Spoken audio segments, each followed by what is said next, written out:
French President Emmanuel Macron says Donald Trump and Vladimir Putin are threatening Western values of openness and tolerance, but isolating them from Europe would be counterproductive. If you decide just to push them back from Europe and our values, saying you betraying our values, you lose them, he told the BBC. Many see the US and Russian leaders as resistant to liberal elite values. Mr. Macron was speaking in Abu Dhabi, where he opened a new Louvre museum.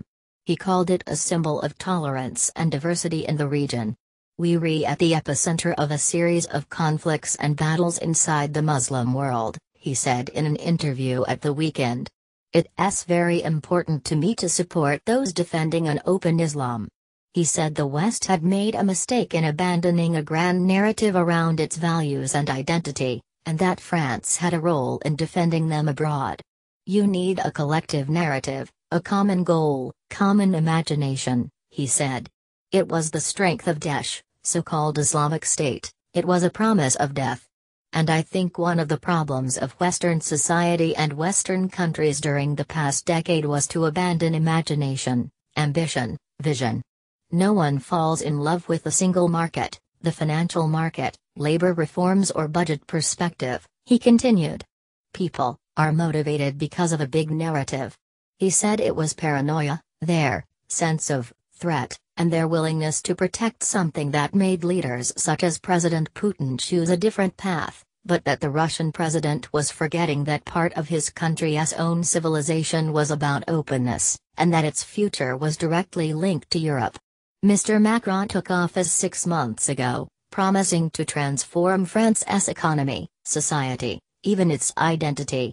Since then he has made 28 foreign trips and set out new proposals for the European Union, designed to give the bloc a collective vision and promote its benefits at home. Is France already losing its Macron-free zone? Emmanuel Macron, France's controversial man on the move. I knew this trip would be different to most reporting gigs when they took my passport away on the flight out. I didn't see it again until I was flying back to Paris. But then, being part of the presidential press corps is an unusual experience for a regular news correspondent.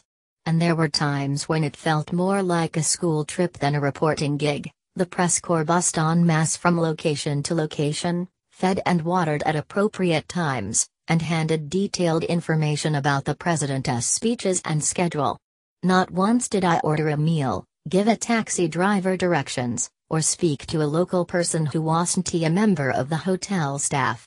In return, of course, was the rare chance to speak to Mr. Macron one-to-one, and film him up close in a way we've never done before, startling for a crew that's usually battling to get a decent shot of his face at all.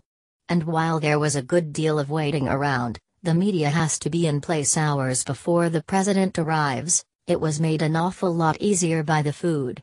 Wherever we went, the refreshments laid on for the presidential party were surprisingly good. Think perfect miniature French tarts and copious Bollinger champagne. As I say, not your usual reporting trip.